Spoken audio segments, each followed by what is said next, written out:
All right, well, we'll get started here. I have some chamber updates before we get going anyway, as the last few people are trickling in. So good afternoon and welcome to the March Forum focusing on the City of La Crosse mayoral race. For those of you who do not know me, I'm Neil Zigerlicki, CEO of the La Crosse Area Chamber of Commerce.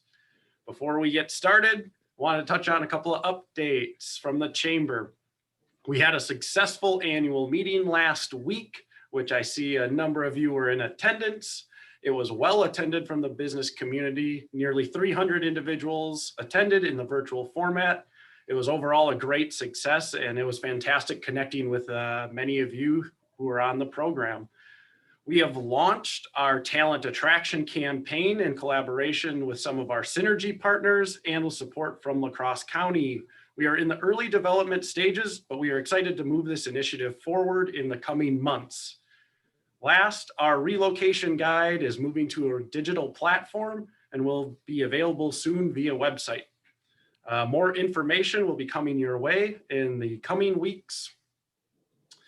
That's it for my chamber updates. I want to thank you for tuning in to today's event. I will hand it over to Joe Heim from UWL to introduce our candidates and to get us started. Thank you, Neil, and good afternoon, everybody. And just wanted to let everybody know, and congratulations to our guests for being here. This is a special chamber forum that features the two candidates who are running for the mayor of La Crosse, which I think probably almost everybody knows. Vicki Markison, formerly executive director of the Chamber of Commerce, and currently the founder of Engage Greater La Crosse. Mitch Reynolds, currently I got to get this right here. Currently the formerly news director of WIZM, and also a talk show host on that thing. Currently, he's the head of whole tree structure. You got to get that right. They are the survivors of a well-contested 10-person primary. And I might add, Vicki got 24% of the vote, Mitch got 21%. Those are very impressive totals when you're talking about 10 people running for political office. I'm going to start off by asking the candidates why they decided to run for mayor and the experiences that led them to the decision. It'll be 2 or 3 minutes worth, I think. We will then move to a question and answer session, mostly questions submitted in advance. However, we're welcome to have last minute questions. I think that's on the chat. Neil, is that correct? On the chat segment as well. Yes. Mitch and Vicki to please limit their answers to the questions to about 2 minutes. We're not going to cut you off, but that'll allow us to get as many questions in as possible. So let's start off with and doing the alphabetical order, which is never good. Vicki Markison, welcome to the Chamber Forum. Thank you. It's great to be back here. Some of you probably recognize this room. You were here with me in 2 days. It will mark 1 year that all of the businesses shut down during the pandemic, and literally hundreds of you coming into virtual sessions to learn about how to keep your businesses, the doors open to the extent that you are able to. You know, we're almost a year past, and it's been, the economic impact has been significant. And as I stepped away from the role because I had a personal issue that came up that needed to be addressed, I had businesses immediately say, we still need you, Vicki, we need your help. We've $150 million loss to our quality of life businesses in our community. We need you to step up and to help us out. And so I was able to do that part-time with them, which was a great experience. And as Tim Cabot announced that he was stepping down, it was then conversation around, Vicki, look at your experience and what you would bring into that position. I will also tell you, as many of you know, I was in this room while my husband was sick with cancer, putting in long hours, and he's fine, by the way. That's the update. He is cancer-free. But I had this huge, what I call a hug from our community. It was people that were bringing meals. They were doing fundraisers. And I realized that it's my time to give back to this community in a different way. to take all of the incredible gifts that I know many of the businesses here give on a consistent basis, combine that with the power of our incredible generosity in our community, and to bring all of that into the mayor's office. So I look forward to serving. Thank you, Vicki. Mitch Reynolds. Well, thanks, Joe, and thanks, Neil, and thanks to the Chamber for holding this forum. I really appreciate it. It's great that so many people have jumped on board to listen to the candidates for mayor for the city of La Crosse. I love this city. I've been here for 26 years. My kids grew up here and went to public schools here and graduated and called La Crosse their home as well. And looking forward to serving this city. I'm jumping into this because we have people in our community that fight every day to have the same rights that the rest of us take for granted, because we need to consider the health and the well-being of people in every decision that we make in this city. Because we have to achieve equality and socially, racially, economically, environmentally. We need to seek justice and fairness. I love the city, but when I came here, I was poor, and my children grew up in poverty for some time. So I've had the experience that many of the people in La Crosse share of not being able to take care of their children as well as they'd like to, struggling to feed their children. I've been in that situation where the struggle to pay rent is real, and the struggle to feed my family is real. And I've really enjoyed the ability to have some level of success despite that modest beginning of my start here in La Crosse. And I'd like to give back to the city for all that it's given to me.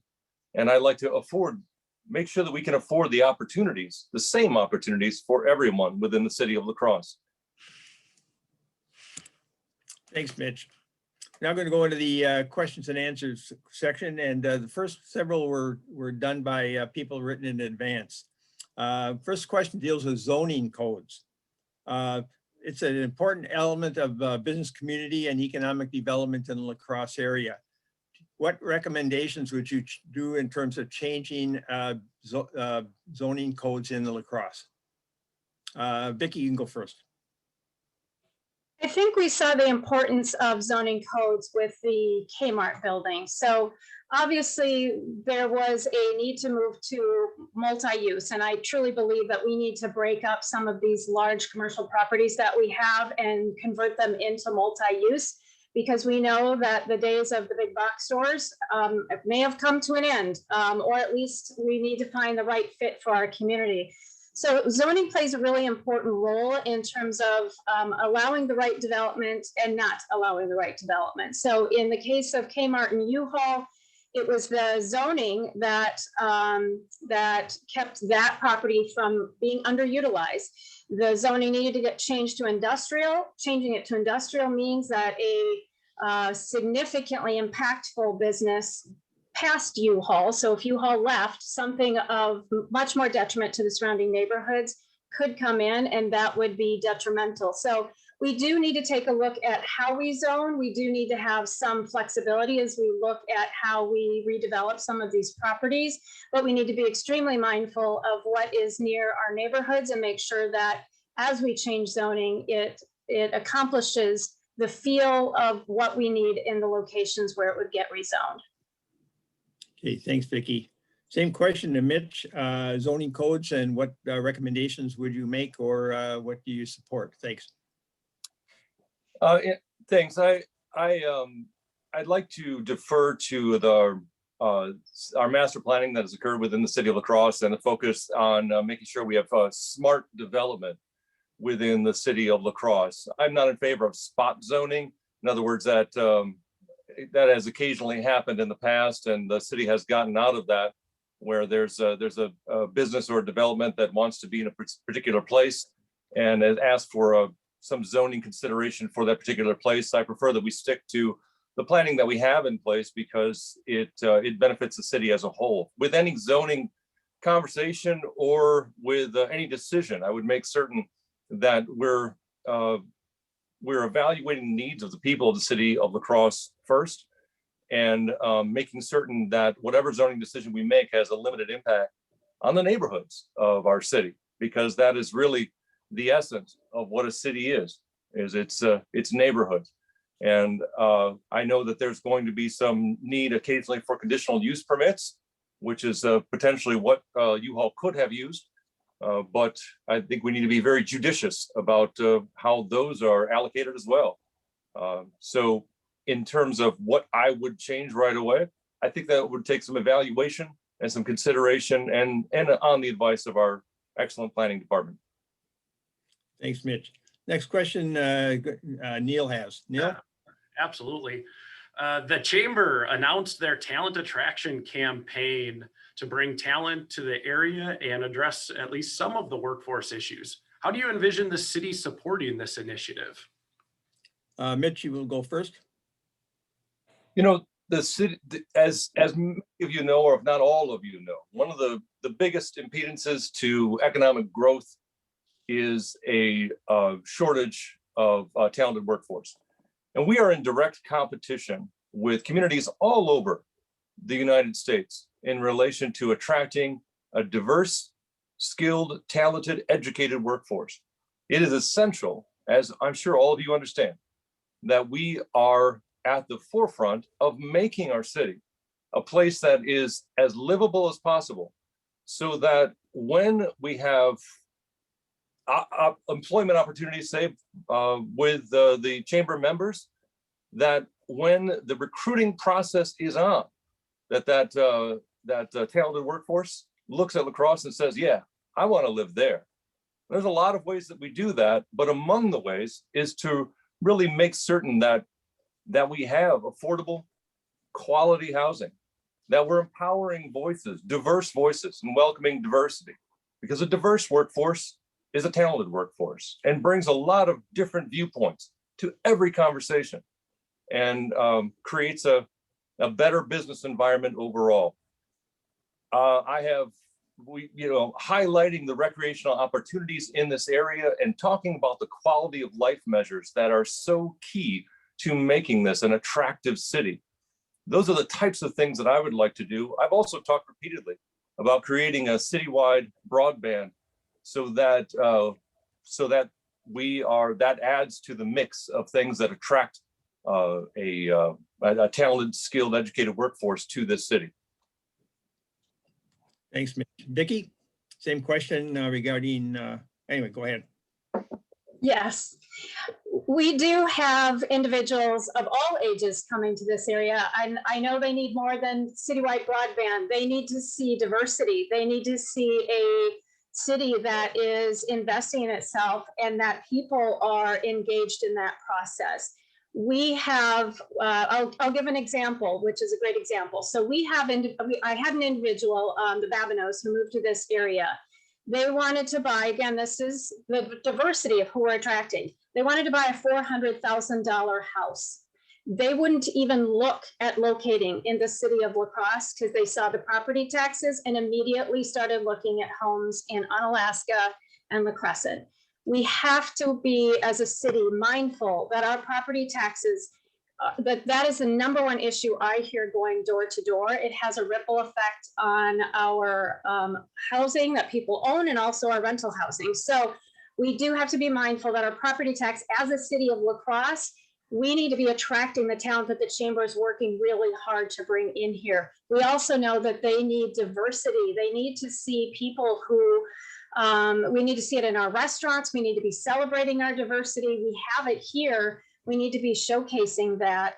And we also need to be providing the job opportunities that will continue to attract. So we're not going to keep every single UWL graduate and Viterbo graduate, but we can keep the ones that have majors that align with our jobs. And so we also need to be working on keeping that internal talent as well as those that we're attracting from outside the area, and making sure that we're thinking about it from multi-generational perspective, because it's not just those 21 to 40-year-olds. It's also the second careers, and this is the eventually will be the retirement location for some of those that we are attracting. And our tourism, what makes tourism strong, makes us a great place to live. So that quality of place goes hand in hand. Thanks, Vicki. Next question, community partnerships. This question regarding community partnerships with private organizations and businesses. What would you do to increase the odds for positive outcomes of these relationships? Vicki, you go first. The nonprofits that we have do incredible work, and how I view the role of the city and the mayor's office is to empower those nonprofits. And here's why. Nonprofits have access to federal funds, they have access to state funds, and they have access to the incredible donation base that we have in our community. And when we're leveraging all three of those, we are able to do far more than bringing anything into the city of La Crosse and trying to do it as a governmental entity. We also can't forget that a lot of these nonprofits span borders. So when they span borders, they are able to bring in some of the surrounding communities to help resolve a lot of these issues that our community face. And we shouldn't just talk about issues. We also need to talk about opportunities. I know that, and I chatted with the La Crosse Tribune about this, we need an economic development plan that talks about how do we attract businesses to our area. The city needs to be a partner in that. The planning department certainly is a key role. Obviously, we'd love to see them be located in the city of La Crosse, but as I've always said, wearing my regional hat from Seven Rivers Alliance, a win to our area is a win for everyone in the city of La Crosse here. So the city can really be a partner to a lot of these nonprofits. And sometimes there's just, we can be at the table, and other times we just support the great work that's being done. Thanks, Vicki. Mitch, same question about community partnerships. Well, just to be clear, when we make our city a bright and shining example of a place where people want to live, then businesses will come here. When we have a talented, smart, educated workforce, then businesses will come here. We have a lot of issues to solve in relation to improving the lives in our city of La Crosse, and that creates a better environment for business in terms of working with, whether it be business partners or nonprofits or any other organization. The city making certain that we're following the direction that the city sets forward, the mayor or the city council sets forward, and making sure that we're addressing the needs of the population of our city. It's important to have that leadership role within City Hall. And certainly groups like the YWCA, which has just utilized some grant funding to be able to start a new day shelter and a youth shelter for homeless. Those types of organizations and the types of partnerships that we form with them in the city of La Crosse, I mean, they're incredibly beneficial. But we can't wash our hands, certainly, as a city in making sure that we're essentially project managing, that we're directing traffic, that the interest of the people of the city of La Crosse for generations is being taken into account. And that's just collaboration and cooperation, making certain there's an open door in City Hall to have these conversations. Thanks, Mitch. Next question comes from Neil. Absolutely. All right, Mitch, you'll be first on this one. City businesses should be strong constituents, even if their owners reside outside of the city. They still pay taxes, contribute to the culture, and enhance the economy through their business. How will you work to expand stakeholder engagement with those constituents? My experience is that our businesses are pretty vocal. And your organization, by the way, the Chamber, is among those that are also very vocal. And there's nothing wrong with that. And I think we encourage the voices of business owners, entrepreneurs of all kinds, to make sure that their needs are being met as well. I mean, that's essential. Small businesses are the economic lifeblood of this community, and not only in the dollars that we spend in those businesses and the jobs they create, but the indirect dollars that flow through the community. With every dollar spent at our small businesses, those dollars continue to circulate. So they absolutely need to have a setting at the table to make sure that the needs are being met. And there's no question that at times in the past, the city of La Crosse has been not exactly welcoming to those conversations. And I would say that we certainly can't continue that process, and we need to have, again, a welcoming and open door conversations with all of our stakeholders, and including our businesses, and especially our small businesses. Like I said, those are the ones that are the lifeblood of our community. Those are the ones we turn to when we have fundraisers, for instance. The small businesses are really supporting us all. Thanks, Mitch. Vicki? I'm concerned with Mitch's comments because some of the rhetoric that's coming my way is calling all of you business elites. That's divisive conversation. That's name calling, and that is creating segregation. So another concern I have is that an organization that has endorsed Mitch is proposing $15 an hour wages. This comes at a time when our businesses, I just heard from Misty's Dance is operating at 66%. I walked into Houghton's. Keith Carson says it will take him 3 years to dig out of the debt that the pandemic has caused. We have an economic crisis that is razor thin. We have incredible debt happening with our businesses, and the city needs to be at the table to say, how do we help? We have to make sure that our businesses stay open, because when they don't, that puts a property tax burden on all of us. It changes the way, the quality of life that we have here. It's going to be difficult attracting tourists, which is a $250 million plus industry for us. We have a crisis that requires all stakeholders, whether they live in the city of La Crosse or not. They pay property taxes, 46% of our property taxes. They have a very critical role that our city hall needs to listen to. Thanks, Vicki. Next question has to do with minimum wages, which Vicki just alluded to. There's been federal and state of Wisconsin proposed wage increases in minimum wage. What's your stance on this, Vicki? I think you heard.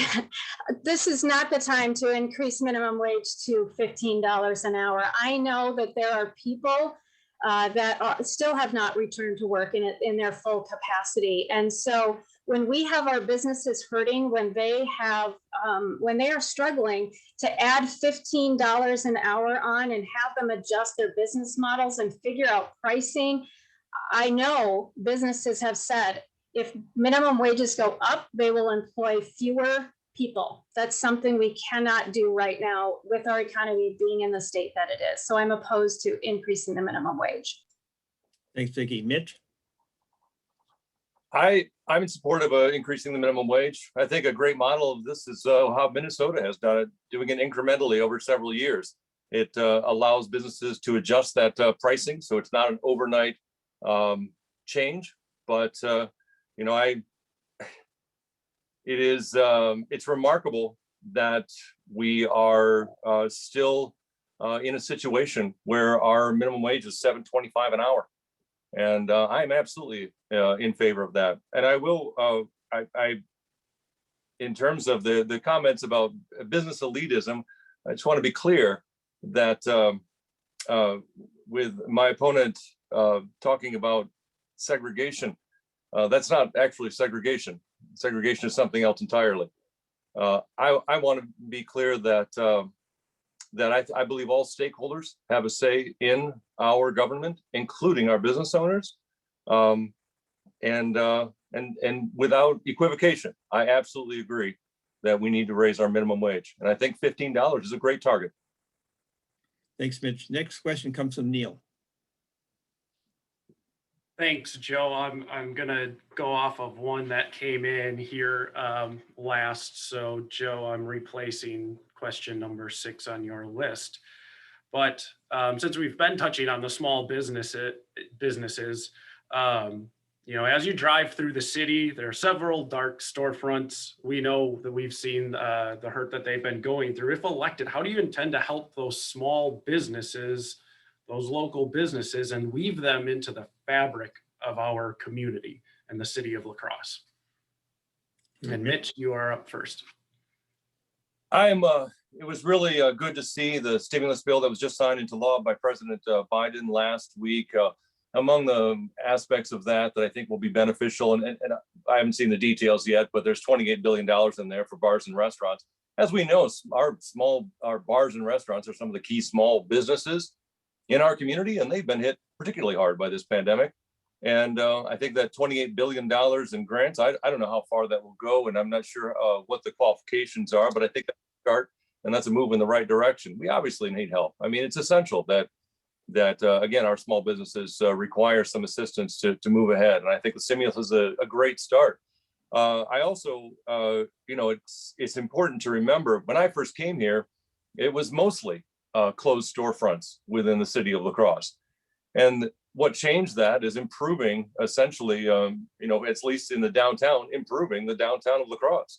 And as people moved to the downtown of the city of La Crosse, then more businesses opened up. Businesses follow people. It's not the other way around. If we create an environment where people want to live, then businesses will follow. And I think that, we're going to go through a struggle here. There's no question. There's going to be a recovery period. We need to help as much as we can. But behind every business is an individual, is a person. And I believe in helping those people first. Thanks, Mitch. Vicki? Behind every business is also employees. We know that 70% of the chamber members have 12 or fewer employees. Those are the people that our business leaders took care of when our economy shut down 2 days ago. They were sending, or 2 days ago to the year. So they were sending their food home with their employees. They care tremendously about their employees. They don't want a handout. They want to get business back to normal. They want to serve people. That is what they do. We know that shutting down our tourism had a huge economic impact that we ourselves in our community cannot make up for. The number one industries hurting as through November were restaurants. So food and beverage was down, between food and beverage and hotels, so they were down $70 million. The number one thing that was up, online spending. We have to bring that spending back into our local economy. We have to get the La Crosse Center back up and running. As you heard me say, tourism is at least a $250 million industry that shut down. The La Crosse Center is key to getting conventions in here. It fills hotel rooms, it fills restaurants, it fills retail, and it gets people experiencing our great community so that we can thrive again, because there's nothing like having the economy back up and running and to do it exceptionally well and to be attracting people to get our economy where it needs to be and to help those small businesses. Thanks, Vicki. Next question has to do with the arts. Arts are considered a very important cultural element in the La Crosse area. What would you do to support the arts? Vicki? The arts come in different forms. So they come in the art that we see, it comes in performing arts, it comes in cultural events. We have to enhance the arts, the art that we have. And I always talk about the emotional connection. Art is what gives us our creativity. It's what inspires innovation. It gives us mental relief. So it's also a talent attractor. We have individuals moving here because they want to experience performing arts. Again, all the varieties of art. The symphony is a great attractor for people.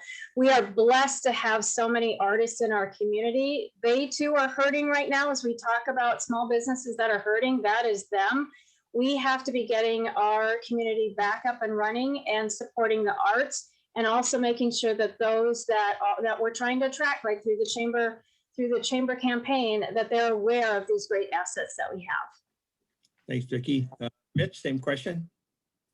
I have a lot of friends who struggle through this period of time who are artists, and especially the performing artists. They've really struggled with the stress of trying to make ends meet. And, it's heartbreaking that especially when we look at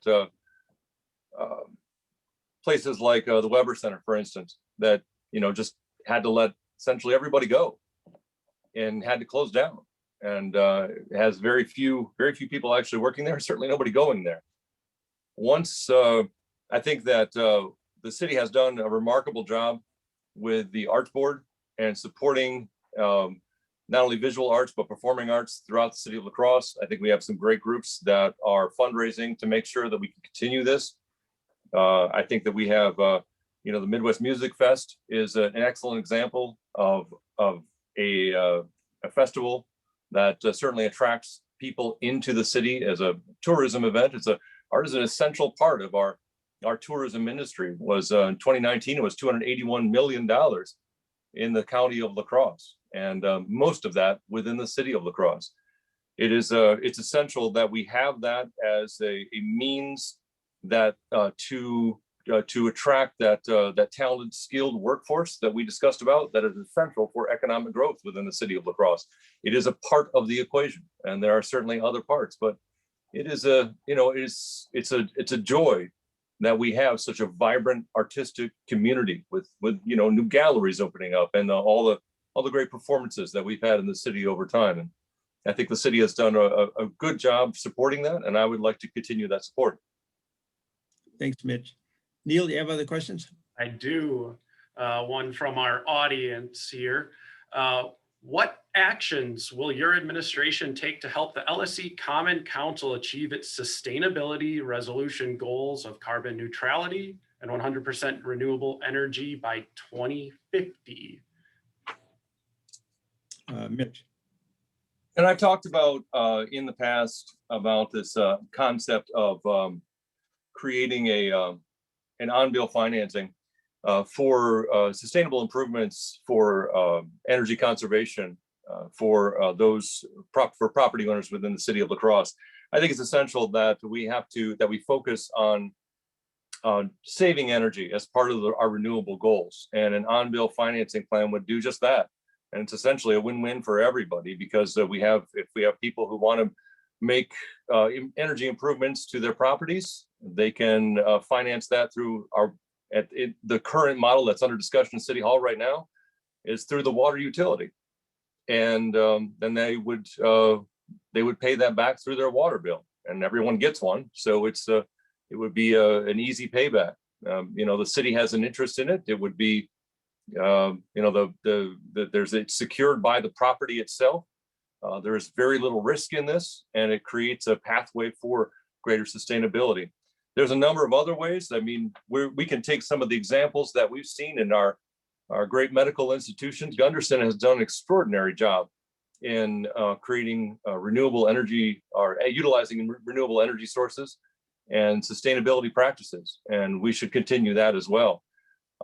There's any number of different ways that the city itself, in a very direct way, I mean, we've seen the solar panels go on city buildings. Those are absolutely essential to getting us there, but also through electrifying our city fleets, so that we're utilizing a much more efficient and clean method for moving our people in and around the city and just getting work done.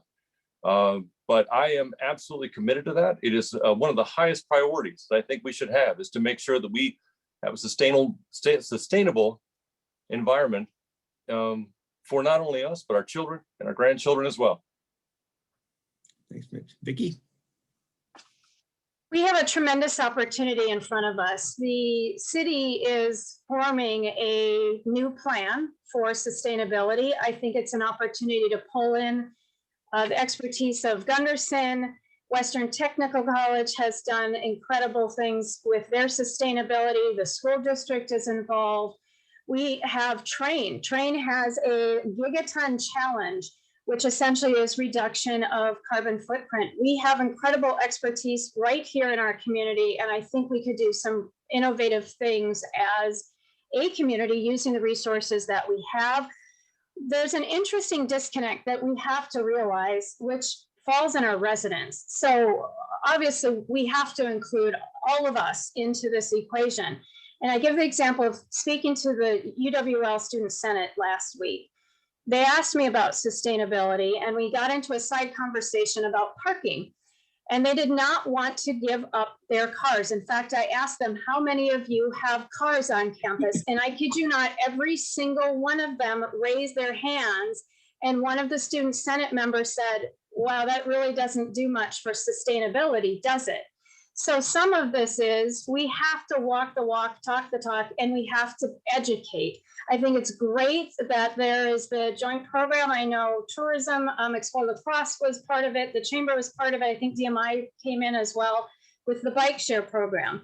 That program is launching. So those are opportunities to provide alternative transportation, but specifically to that student group. So think of all the students that have cars. And the reason that they said they have cars is because they don't feel like lacrosse is urban enough to get them where they need to go. So that's a key conversation. If we want to increase MTU ridership, we need to be having those conversations with the students so that they feel much more connected to the resources that we have. And then we have to continue to educate. We have to continue to innovate our buildings as they go up. And we have to take advantage of those great resources that we have in this area. Thanks, Vicki. Next question deals with TIF districts, tax incremental financing districts. There are a lot of pros and cons about using TIF districts. Do you believe it is a good method to use for economic growth? Either why or why not? Vicki. Yeah, when you talk to the planning department, TIF is seen as one of the few tools that the city can use. Thankfully, when I was with the chamber, we also advocated for opportunity zones. So that's another layer of attraction that we can do to help businesses and incentivize them to grow. That's using potentially local investors in some blighted areas of our community. TIF has shown to be successful. In TIF areas, there is a 15% increase in surrounding properties around TIF developments. So you see this ripple effect. We've seen it with facade improvements, another tool that the city has, that when someone on a block improves their property, other people start to improve their property. These are incentives that work. There's an affordable housing component that is added onto TIF that can start to address those issues. And what it does is it takes a stagnant, so for those of you not familiar with TIF, it takes a stagnant piece of property and it says we're going to take, the city's going to invest in the infrastructure for that property. And what happens is it holds the property taxes coming into the general fund here. The properties continuously improve. There's that added property tax base that pays that money back that the city has invested. So this isn't a handout to the businesses. This is a tool to say, we're going to help you with some of the gaps in financing that you need that will help you get this project done. Because in the end, we will see significantly more in property tax base once that initial investment is paid off. So it is a very successful and one of the few tools that the city can use, again, to help with redevelopment and attraction of businesses. Thanks, Vicki. Mitch, same question about TIF districts. TIF districts are essential for a number of different projects, no question. Our River Point district is one of them. That district that is, that we'll be paying for the infrastructure that's going in there through TIF financing. Certainly, there's a few that have been underperforming, a couple that were absolute disasters.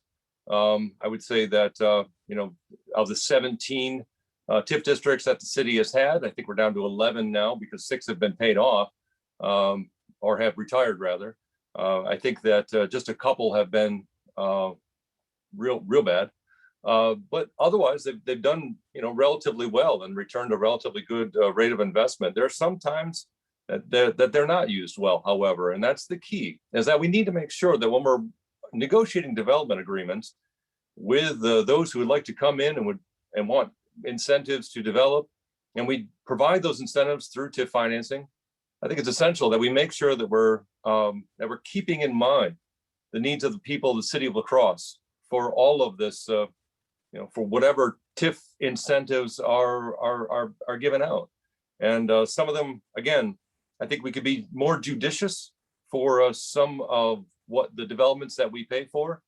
And I think that in some cases, the TIF financing, again, for River Point District is absolutely essential. Fortunately, with one of our TIF districts, TIF number 6, where that's being retired next month, and the city council has voted to extend that. So we'll be able to capture that increment to a revolving fund to serve as incentives for developers to develop affordable housing within the city of La Crosse, which is an incredible thing and well worth the year that it will take to build up that revolving fund of $1.7 million.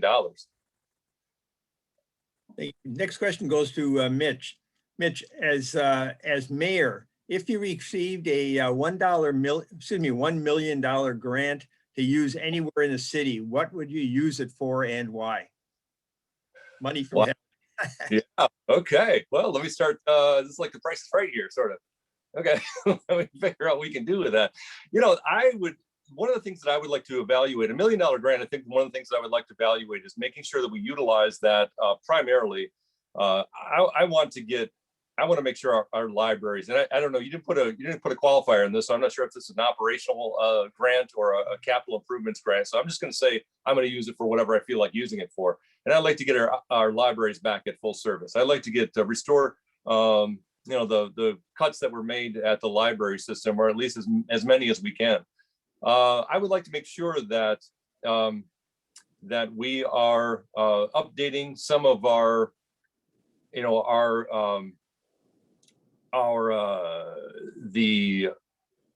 equipment for some of the worst performing equipment that we have, whether it be in streets or fire or something like that. I mean, there's going to be some inefficient equipment that we might be able to replace. It's not super fun, but it's absolutely essential. But I think the very first thing I would do is build some showers for our female firefighters. I think that's the very first thing I would do. I think I might do that the very first day on the job, April 7th. I might go into fire station number 1 and build the showers for myself. It's been 20 years since we've had female firefighters in the city of La Crosse. This month, as a matter of fact, next month, actually, 20 years. And they still don't have their own showers. And so I would definitely peel off, I don't know, 40 grand of that $1 million. Make sure that our female firefighters have showers. Thank you, Mitch. Vicki. Yeah, my answer is pretty simple. I'd take that $1 million and pay down our debt and restore our reserves. Because when we reduce our debt, no one likes to pay money into debt service. So as we're talking about how do we keep property taxes low, how do we restore our services, we have to address the debt, we have to address the reserves, and reserves matter because that's our bonding power. So as we need to make investments in our infrastructure, we have a large bulk of city-owned buildings that were built in the 1960s, of course, because it ties in with the floods. We have aging infrastructure. We need to pay down the debt that we have used. We can certainly take a look at some of our critical road projects, but again, reducing debt frees up money that we can spend in other areas. So that's how I would spend it. Thanks, Vicki. The next question deals with taxes. Always a hot topic here. How would you grow the tax base in La Crosse? And that goes to Vicki. We have to look at our underperforming properties, and I give the mall as the prime example. So a few years ago, the mall was paying us $1.4 million in property taxes. It's now down to $605,000. We cannot build enough homes to make up that gap, at least single family homes. We thankfully have Bridge Youth Plaza back under the control of a local owner. So we can look at how we get that gateway to our community better performing.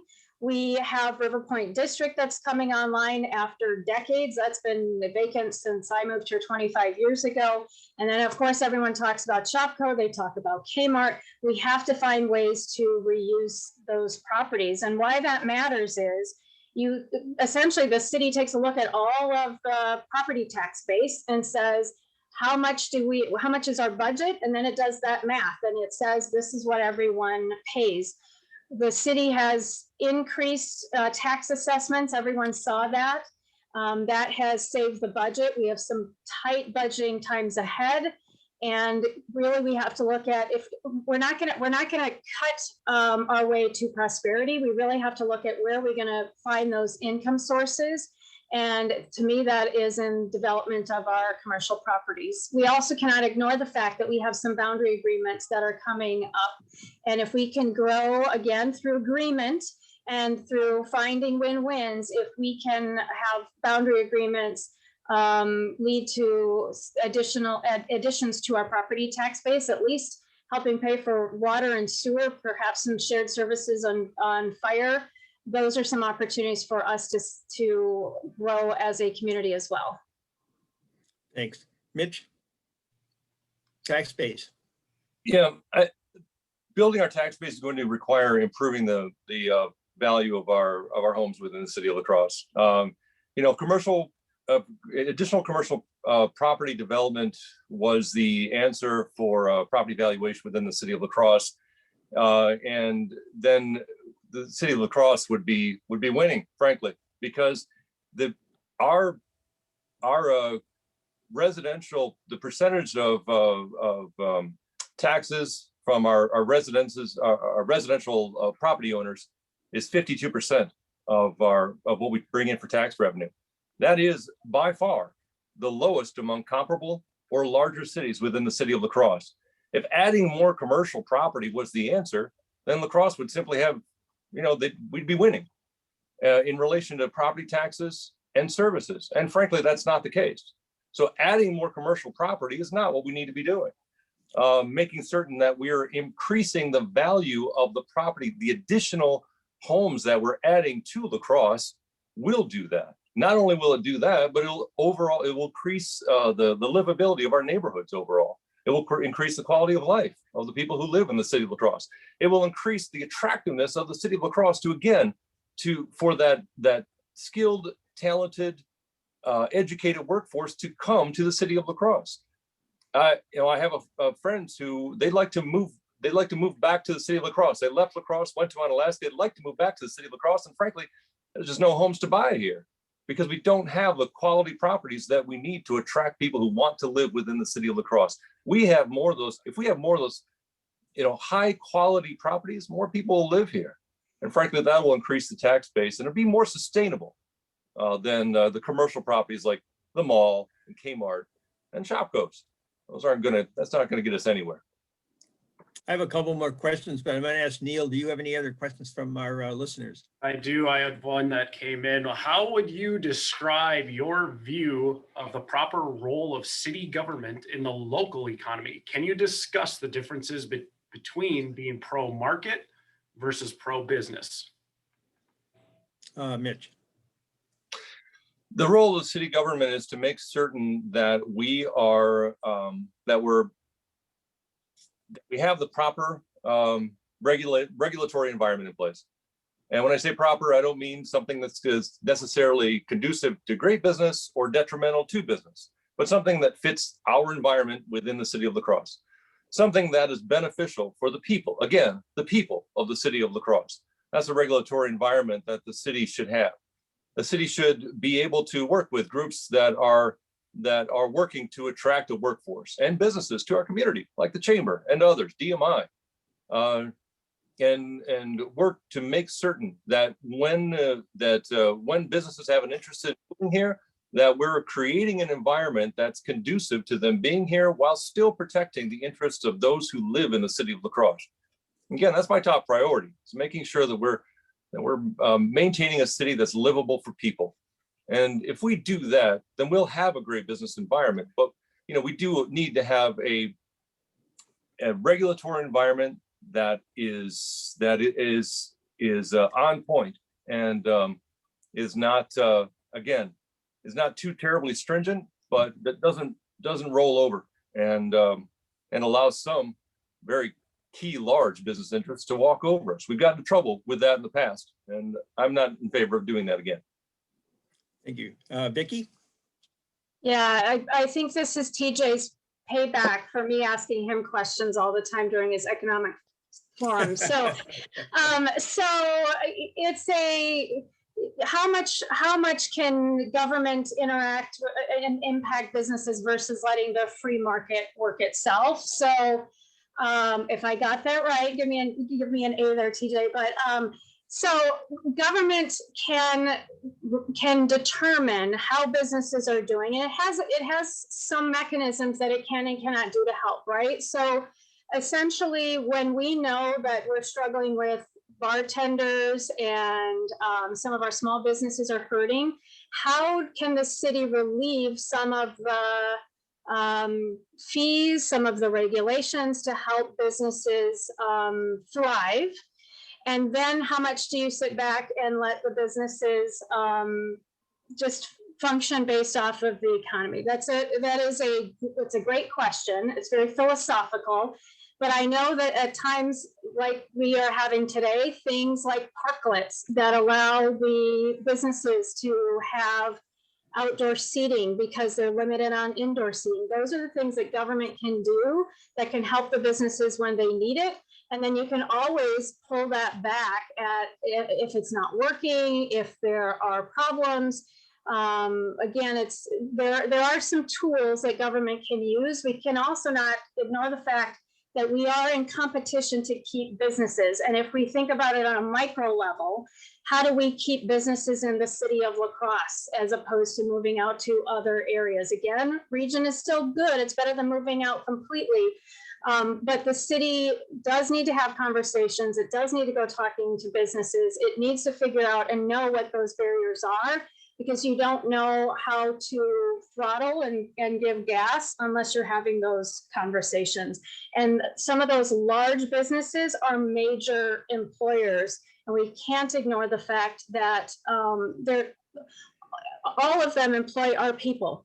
And for our people to thrive, we need large employers, we need medium-sized employers, but particularly we need that 70% of small businesses that in mass quantity employ the highest amount of our people as well. Thank you. Okay, thank you. Last question is going to be a lightning round question. Give you a chance to say something nice about your opponent. So Vicki, what qualities do you admire in Mitch? What I admire in Mitch is he has many years of listening to individuals. Obviously, I respect the fact that he comes from a journalism background similar to mine. Mitch, same question. Vicki has been an incredible contributor to the business community over the many years. And I think that your organization, the Chamber of Commerce, not yours, Joe, sorry, the Chamber of Commerce organization has a long history with Vicki. I think that again, she's been an advocate for the Chamber of Commerce and La Crosse Area Builders Association and done that job very well. Okay, thank you. We're going to move into just a closing statement, very short closing statement from each of the candidates. Vicki, would you go first, please? Yes. Thank you for having me here. It's great to see so many of these names that I recognize, and I wish you all had your cameras on so I could see you again. But you know me. I obviously understand a lot of the issues that many of you have. I know that a lot of people are excited to have that voice come into City Hall, but most importantly, it's the piece that that people encourage me to run based off of, and that is my ability to listen to the needs that are out there and to form solutions. You all have had a front seat to that. You know, as I looked around and saw that we needed more women in leadership in our business community, we developed LeaderCast Women and women's circles. Obviously, you know of my work. You heard me talk about going and advocating in Madison and Washington, D.C. That is an important skill set that helps as the mayor has issues that need state and federal funding to resolve. And it's about educating and communicating. So just like during COVID, many of you needed access to information. And I look forward to bringing my ability to say, what do people need to know and how do we more efficiently and effectively get that information out? But most importantly, I have been, like many of you, in the front seat of realizing things are happening in City Hall that you have no idea are happening. And so we have to find the way to engage everyone in what's happening in City Hall. And that involves a new communication plan that I look forward to launching as the new mayor. Thanks, Vicki. Mitch, last statement. It's important to remember that La Crosse is the central city in this regional economic hub. La Crosse, as La Crosse benefits, so does the region. We have to improve our city so the rest of the region can benefit from those improvements. 60% of La Crosse County workers commute into La Crosse to work. It is the engine that drives our economy. It is essential that we keep the needs of our central city right in front of us and make sure that we're taking care of the needs of the people and the neighborhoods within this city.